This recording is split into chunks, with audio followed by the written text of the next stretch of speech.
When it comes to police work, Drop the bat. He's armed with a gun! technology has given us a front row seat. It's all captured on the Glendale police officer's body camera. And with it, We want to see that footage released quickly. a surge in public demand for body camera video. But there's a cost. This week on Open Record, why police want to charge you The bill simply allows agencies to charge the requester a fee. for something that is currently part of the job.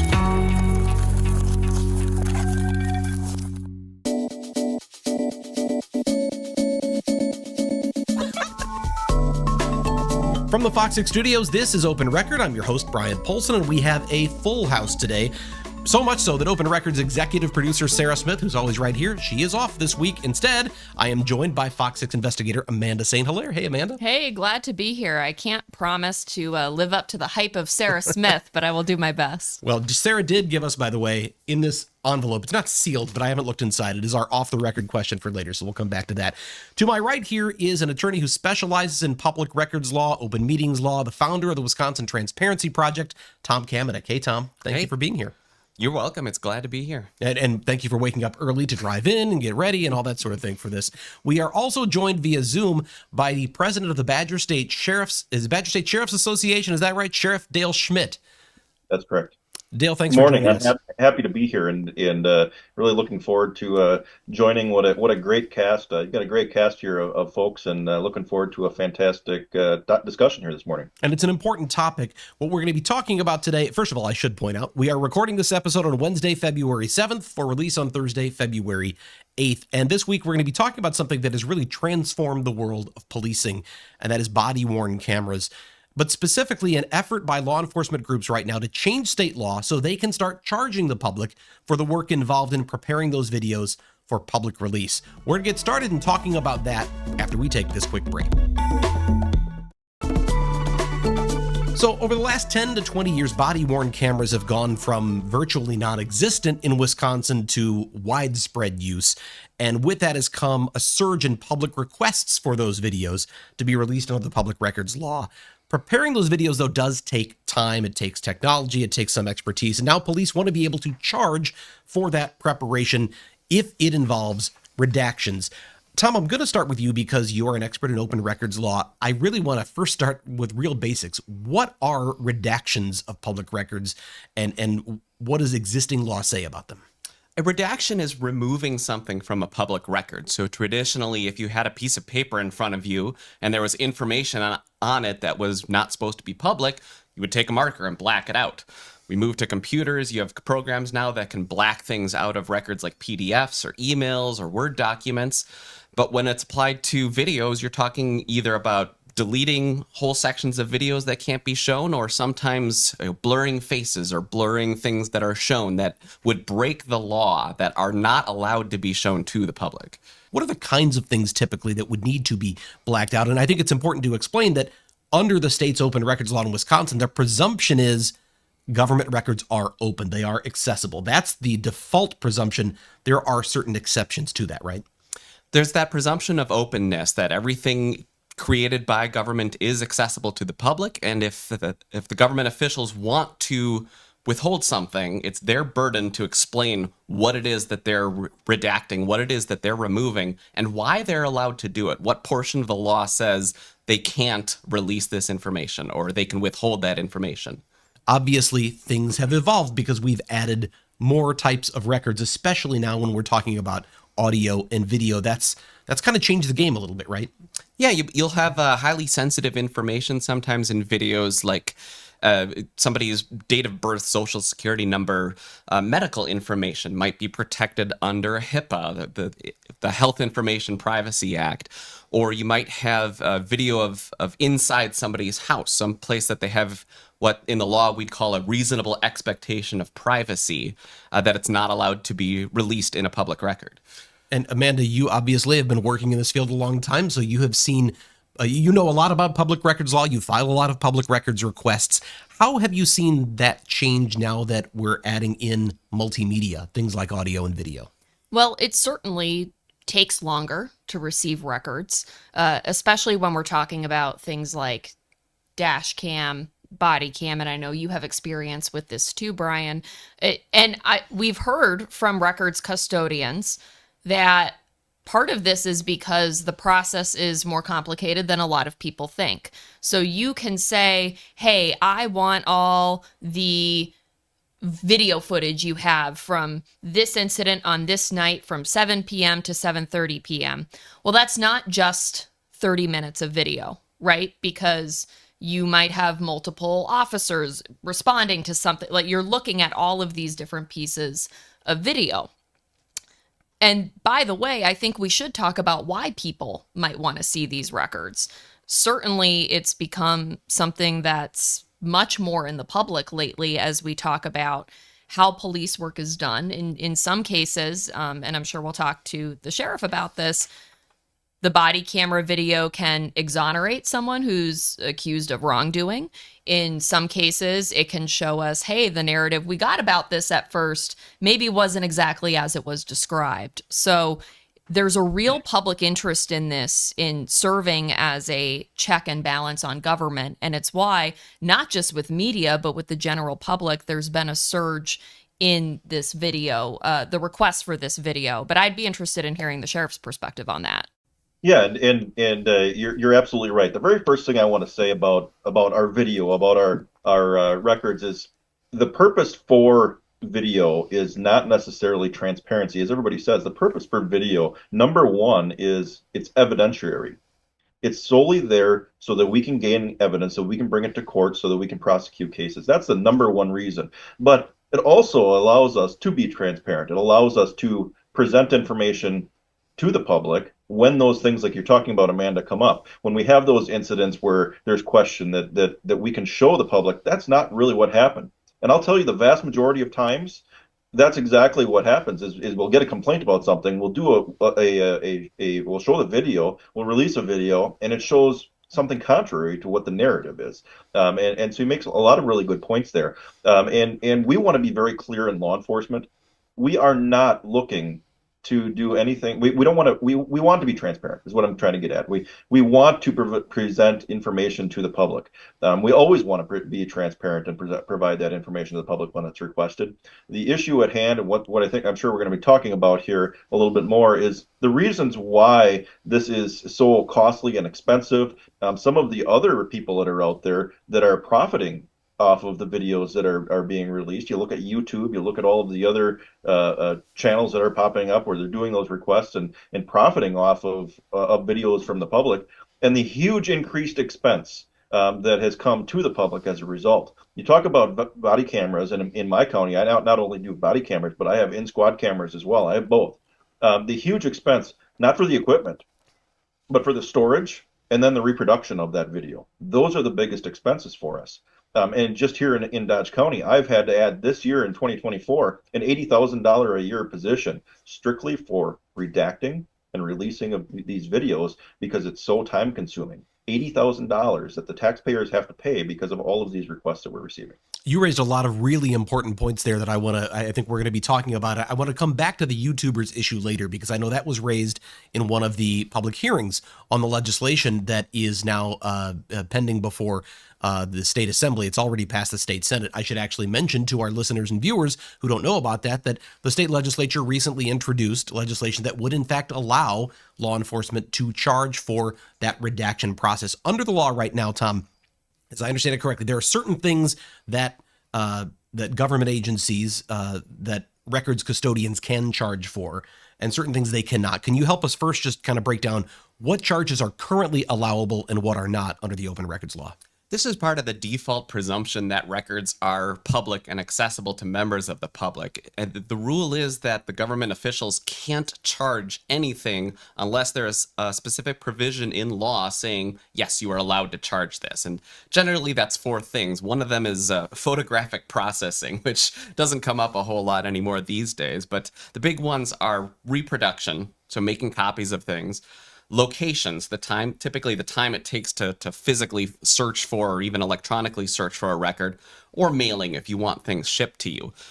The law doesn't say anything about redaction, and there was a Supreme Court case about this about 10 years ago, a little less than 10 years, saying specifically that government custodians cannot charge for the time they spend looking at records to decide what not to give to the public. And, I think that makes sense from a policy perspective, that when government officials are redacting documents, which they are legally required to do, they're giving the requester less than what they asked for. And it's unfair to ask the requester to pay for work to be done so that they get less than the full amount of records. When it comes to video, which may not have been envisioned early on when this was set in policy, when it comes to producing these videos for the public, it sounds to me like what you're saying is the redaction process is one of the most labor-intensive parts of this. Is that fair to say? Absolutely. Let's say you have a 1 hour video that you are releasing, and as Amanda indicated earlier, you might not just have one officer, you might have 3 or 4 that are there. And in my case, 3 or 4 means now I have 6 or 8 videos because I have a body camera and an in-car camera. For every hour of video, on average, it takes us about an hour and a half to go through and redact it. The bigger issue here is that we can't just watch the parts that you really want. We have to watch the video in its entirety. And some of those things that we talked about earlier that have to be redacted, I, by law, cannot put, if a body camera is in a squad car and that captures the screen and there's information from the Crime Information Bureau on there, I have to redact that. We talked about Marcy's law. You talk about all these other laws that we have to redact information for. It's very, very labor intensive. And you're talking about, like I said, for every hour, you've got an hour and a half of video you have to watch and then redact. Or it's about that amount of time. So that's really what we're looking at here is the amount of time that is costing the taxpayer because of so many just an influx of requests for this information. And it's costing the taxpayers more because we have to add more.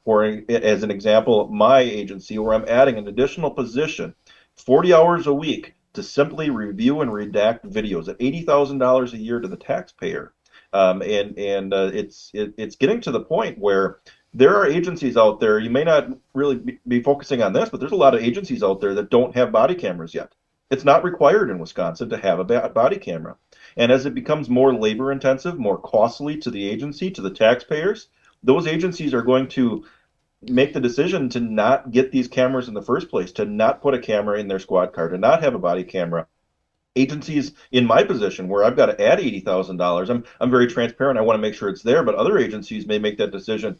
This is just too expensive. We can't do it anymore. So we have to move away from the body cameras, which obviously also is not a positive thing for us, for transparency, for you in the news organizations. Amanda is here obviously as a Fox 6 investigator. She's also wearing 2 hats because she is a member of the Wisconsin Freedom of Information Council. And Amanda, you actually penned an opinion piece about this legislation that would allow for these charges. It does require a change in state law to allow a government to charge for redactions of records. And in this case, it's specifically audio and video. You wrote in opposition of that. Tell me, based on especially what you heard Sheriff Schmidt say, why? Well, first of all, Sheriff Schmidt, I have, speaking to as many records custodians as I do, I have great sympathy for the amount of work and the labor that goes into that. And I'm about to say something you probably won't like very much. So the premise of Wisconsin's open records law, and it's right there at the beginning of statute 19.31, is that delivering public records, and we all agree these are public records, to the public is a routine operation of government. Routine means it's part of the job. And the issue I took with the testimony that came out of the Senate hearing about this, and with some of the verbiage that gets used, is that it treats the provision of these records as extra. Oh man, this is becoming such a big thing and we got to provide this to people, so now we have to have an extra charge. When I did a story about the location fee, which we could have a whole separate podcast episode discussion about, to kind of prove a point, I called up my, at the time, news director and recorded it. He had no idea what I was going to ask. And I asked him what would happen if I, as a salaried employee, tried to charge him extra for some of my routine work. And his response was laughter, right? Because that's typically not how it works. Well, if the taxpayer, in this case is the employer, and the government is the employee, which is the way our system is set up, it seems odd, is probably the polite word I would use for it, that the government gets to come back and charge for something that the law says is part of a routine operation. And unfunded mandates are a thing across every form of government. So I'm wondering if there would be support for school districts saying, oh, you know what? All these parents want to look through the curriculum now and have all these questions. We just got to start charging an additional fee for every parent-teacher conference or for everyone who wants to come in and look at the curriculum. DPW, man, these potholes are getting crazy. So, if you want us to fix the roads on your street, we're going to bill you individually, right? There are many things in our government that accumulate as costs, and there's certainly a process for that when it comes to budget requests, when it comes to the tax dollars that we use. But I feel as though, as a member of the Wisconsin Freedom of Information Council, that it doesn't do it justice to treat this as an extra thing for which an extra fee is required, because essentially the taxpayer then gets charged twice. Sheriff, any response to that? Yeah, well, there are a lot of different things, and I certainly appreciate where you're coming from. As a business owner, I did have a street in front of me that was completely repaired, and I got a $16,000 bill for it. So that already happens, Amanda.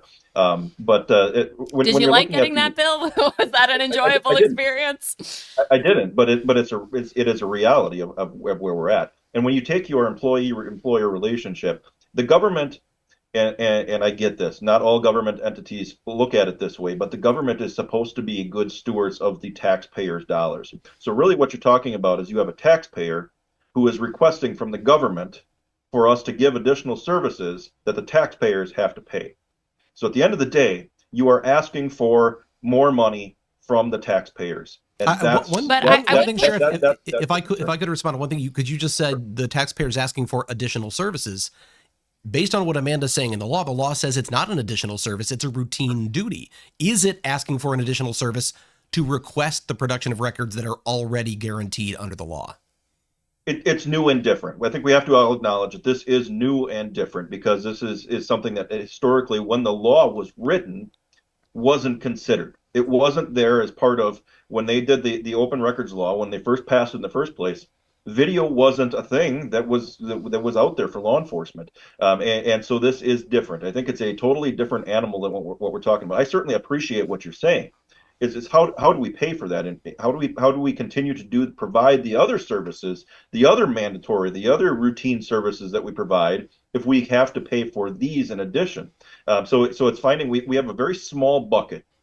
Believe it or not, in local county government, cities, small villages, a very small bucket of money that we have to provide law enforcement services. Do you know where that $80,000 came from my budget to be able to put that into place this year? It wasn't just from going out there and raising taxes.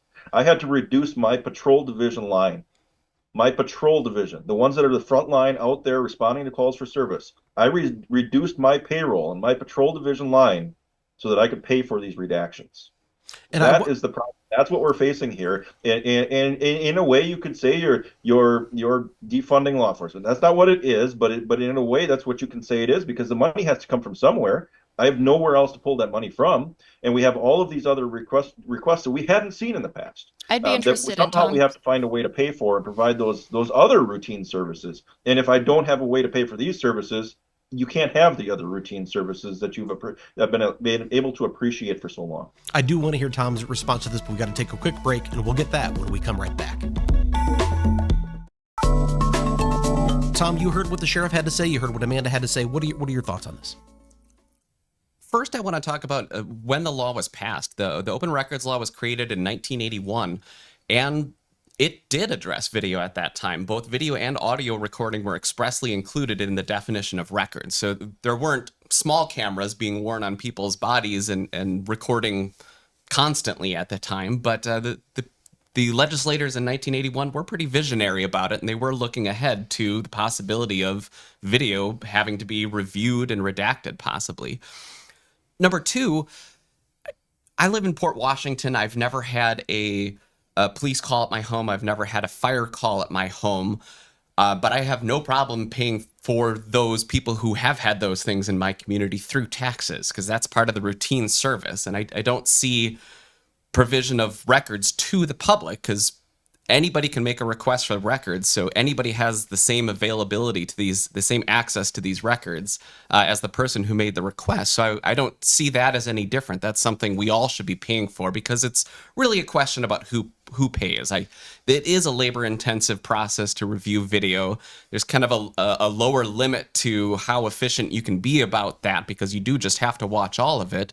But I think that's something that should be borne by the public as a whole, rather than the individuals who are asking for these access to what are in effect their own records. The government officials are custodians of the records. They're holding it basically in trust for the public. Well, and the reason, I want to be really clear about one thing. The reason the Wisconsin Freedom of Information Council is concerned about this is not just because people don't want to have to pay. It's not just because it's inconvenient for people to pay. It's because fees do discourage requesters. It's something that became very public in an internal Wauwatosa Police Department email a few years ago, where you had a member of the police department saying, well, you know, some people have used high fees to discourage these requests. And in the testimony surrounding this bill, there was a common theme from the supporters of the bill about recuperating time and resources. And unless the fees for this go to a time machine that nobody's told me about, it's impossible to recuperate time once it's spent. You only recuperate time if the fee discourages requests and you get fewer requests, which means fewer public records seeing the light of day. That's the concern about this. And I understand the annoyance and the inconvenience of getting the record requests from the YouTubes and the commercial reasons. This situation came up in Pennsylvania, where there was discussion around legislation to treat commercial requests differently. And the ACLU came out in opposition to that. And they said the reason is because the presumption in Pennsylvania's law, which is worded in a similar way as the presumption in Wisconsin's law, is that this record is public no matter who wants it, no matter why.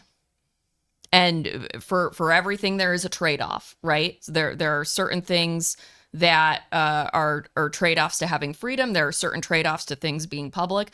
The trade-off to the presumption of transparency in this case is that you're not always going to like why someone wants the record or how they use it.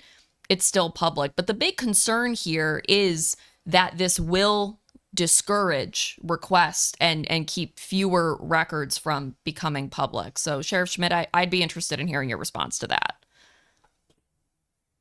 Well, I'm not going to disagree with the premise that more costs will discourage record requests, but that is not our goal.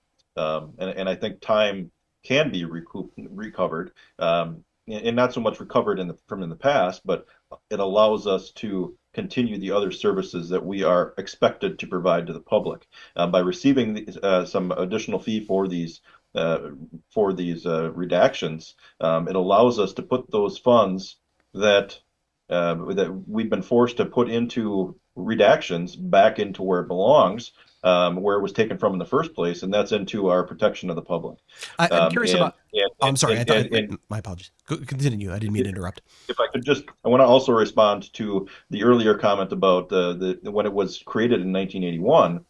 Yeah, they were looking at video, but I would venture to guess in 1981 they weren't considering the fact that we had body cameras on every cop, that we have gigabytes upon gigabytes of data every single day that has to be stored and much of it redacted. And while they were looking at video and what potentially could be released, there is no way that they would have been thinking about and have the foresight to really take a look at all of the video, because it is an incredible amount of video that we are storing now with everything. And I'll go back to what I said earlier.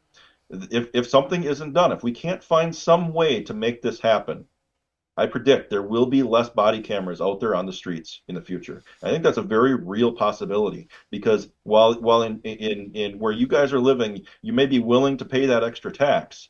when it gets to these boards, when it gets to establishing our budgets, they're not necessarily willing to give that extra money to do this.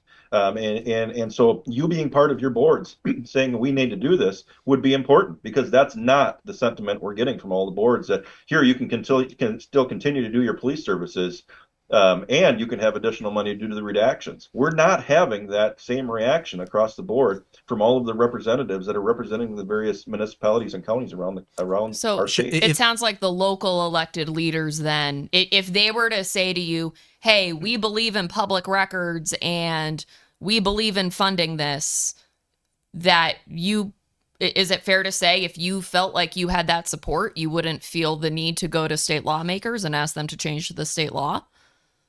Across the board, across the entire state, correct. And it's more than just my county board. I'm not speaking specifically to my county. I'm speaking on a broad spectrum across the county. Areas in the northwestern Wisconsin where there isn't a whole lot of extra money.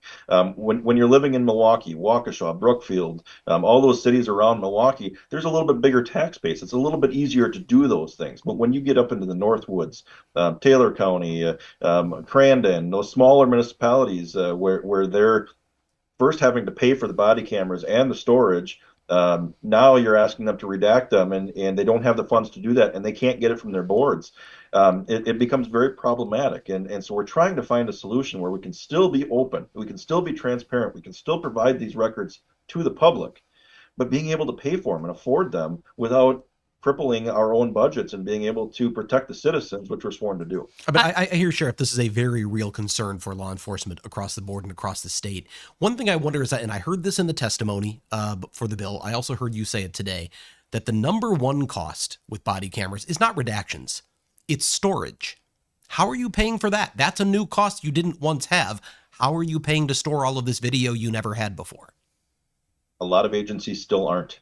And I want to make that very clear. There are a lot of agencies that still do not have body cameras, that still do not have in-car cameras, and aren't planning to do so in the near future. This is another reason why. Some of us have made that a priority, and I have made that a priority. I've had them almost as long as I've been sheriff. It's been a priority for me because I want to make sure I have good quality evidence for us to go to court, and I want to be able to provide that information to the public. And it has been a real struggle. And so we've gone to our boards, we've asked for that money, we've justified it, and some of us have been able to make that happen. Others haven't. And there again, it's an across the board thing. You can't just take one agency in isolation. You have to look across the board through the entire state. And this is a real problem, especially when you get into those rural agencies. And I do want to talk about, you mentioned the YouTubers, the people who are the high volume requesters. I keep hearing that come up. I want to get into that in just a moment, but we got to take one more break and we'll be right back.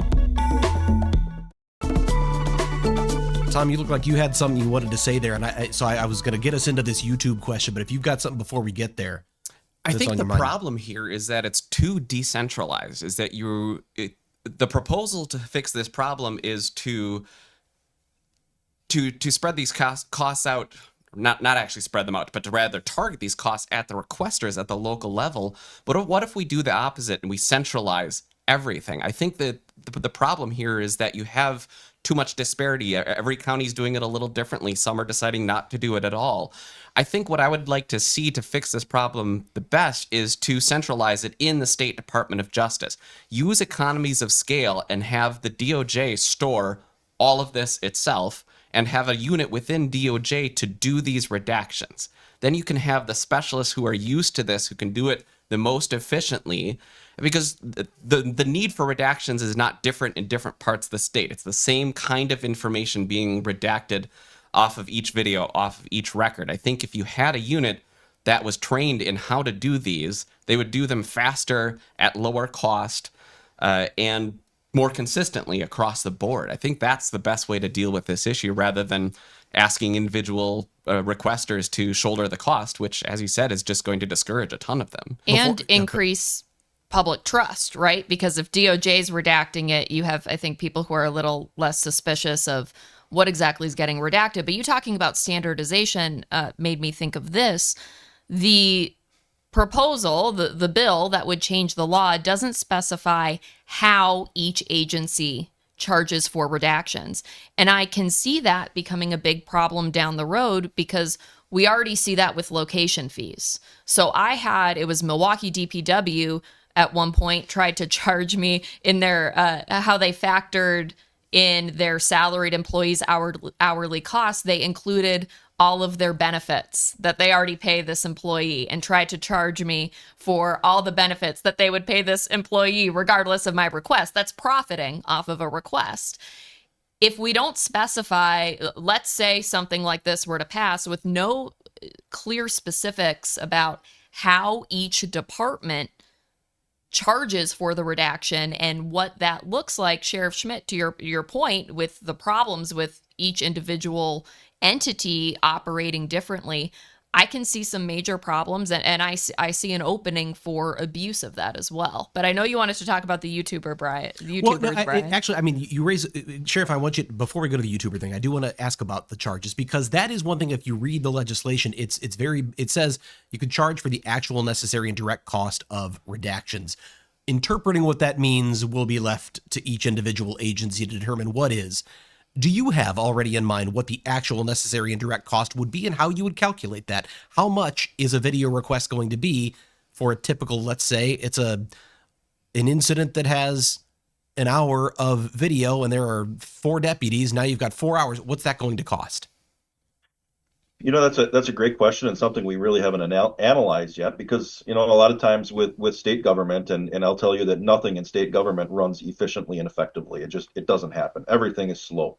So putting the cart before the horse, going out there and saying, well, this is what we're going to charge ahead of time. And I think really what we're looking at is the lowest cost. The lowest cost charge would be the person with the wage that is the lowest that can conduct that search and that redaction process, which is typically in our support division. I will argue with Amanda regarding the making profit off of charging for the wages and benefits. We are paying for the wages and benefits for that hour. It's not making profit; it's recovering the cost. But that's not how benefits you don't pay per hour, and that's an employee in the department whose benefits you're already paying. So I am going to push back against that, because the benefits are the benefits. We'll have to agree to disagree on that, because if you break that out, and we break that out through the year, as this is how much it costs for that employee per hour for the entire year to work, and this is what we charge for per hour. This is what they're getting per hour.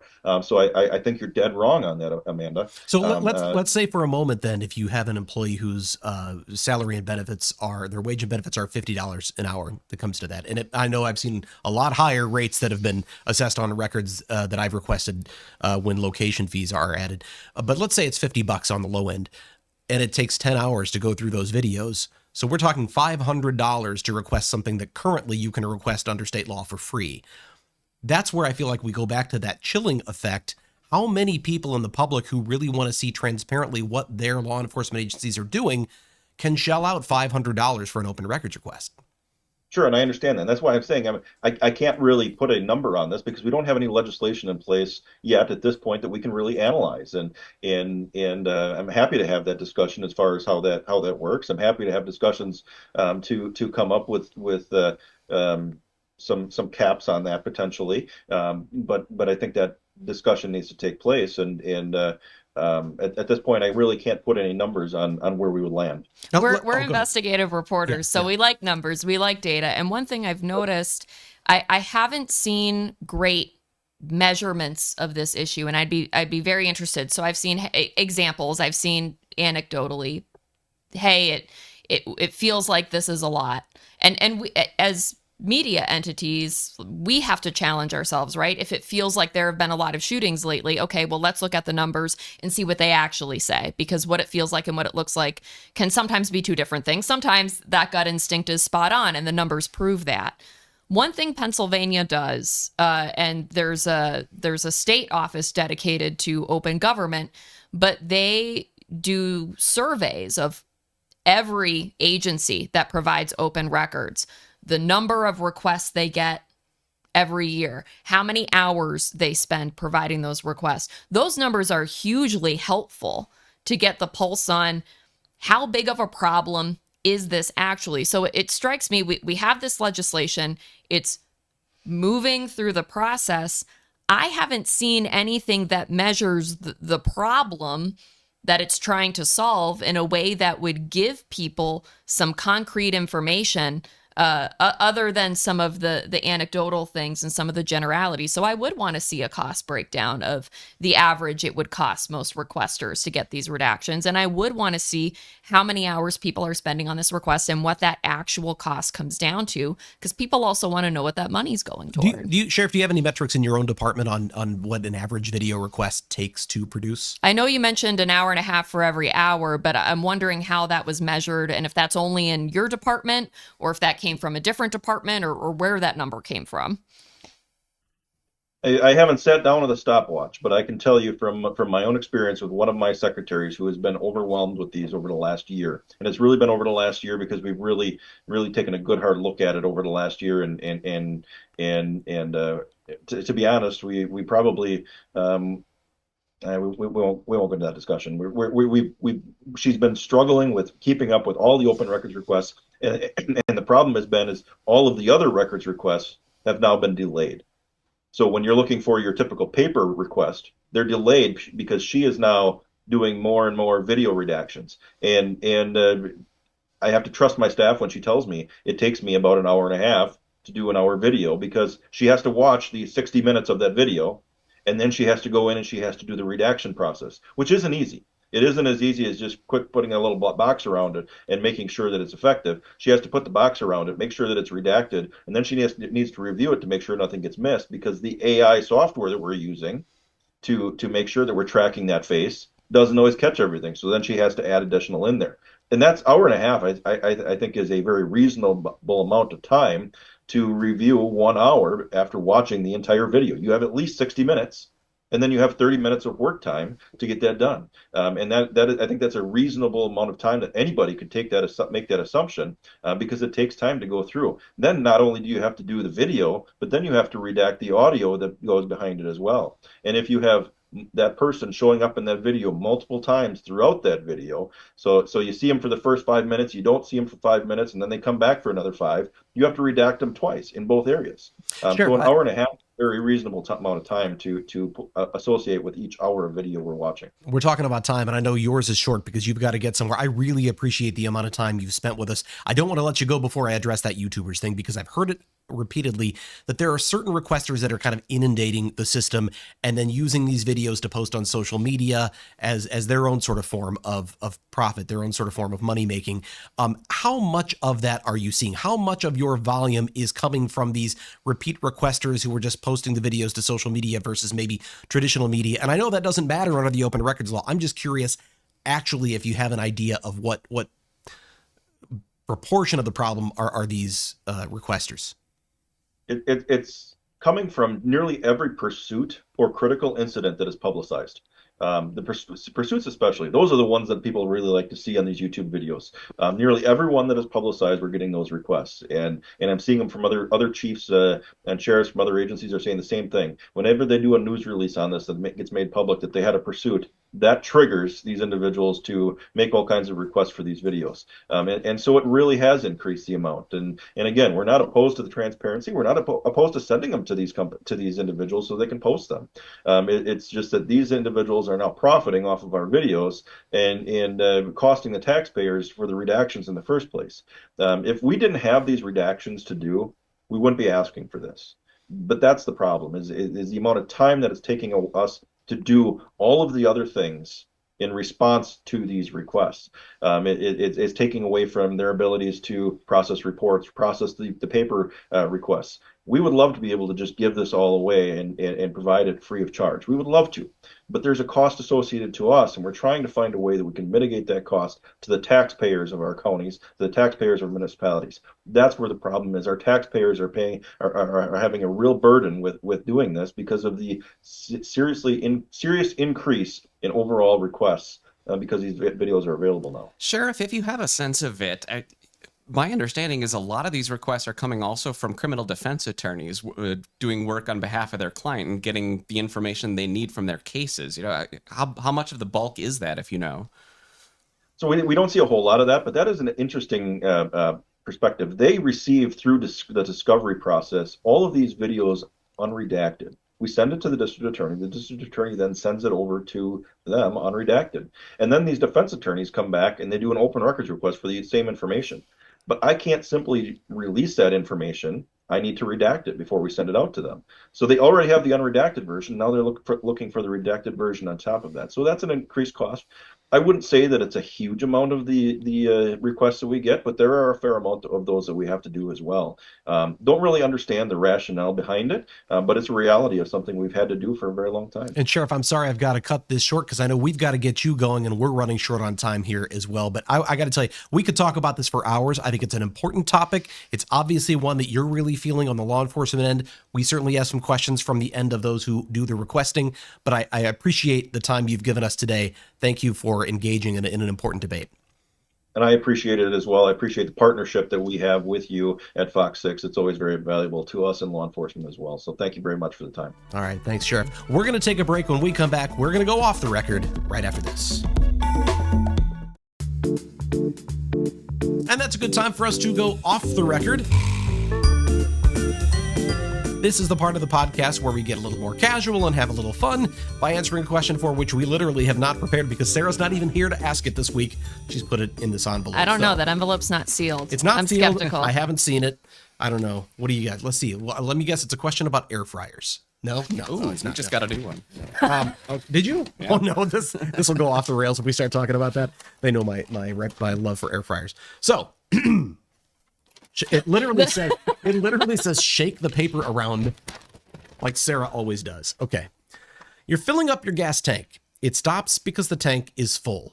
Do you round it off to the nearest 00 cents or 0.5, or do you just leave it where it stops? Like if it's 37.72, do you leave it, or do you try to get it to 37.75 or 38? What do you do there? I leave it. I'm not a psycho. I don't have time. I don't have time to round it up and then you go a little bit over and then you keep going. I don't know maybe it's at its absolute max. I don't want to overfill it. No, that sounds like taking some chances. I haven't paid for gas with cash in I don't know how right. long. I think that's the only reason I would do that, or if I'm that much of a stickler in budgeting that I write everything down and I want it to line up. It makes me evenly think on it's a psychological. I just need it to seem even and neat. I feel Did like I Sarah just- definitely rounds it off. a little. Did I just call Sarah a psycho? Kind Definitely. of, maybe. But I think in a loving way. I think she'll. In a I think loving she'll- way. With So love. I because it's credit card, whatever the cost is fine. But my concern is not really where the numbers end up. It's did it actually finish off my tank, or sometimes the thing slips and it ends too soon. You want to get the extra 2 miles on that gas. I pump it a couple of extra Fill up times to again. make sure, and then like if a little gas flies back out at me, then I know that it's that doesn't usually happen. But I know that's probably not like good for anything, safety, environment, so I don't do that. But I do like to know that, like, give it a couple more to make sure that it actually finished the fill up. And you can gauge that by the number of gallons typically. But if you're like, I tend to drain my tank. I don't know about you guys. I go pretty low.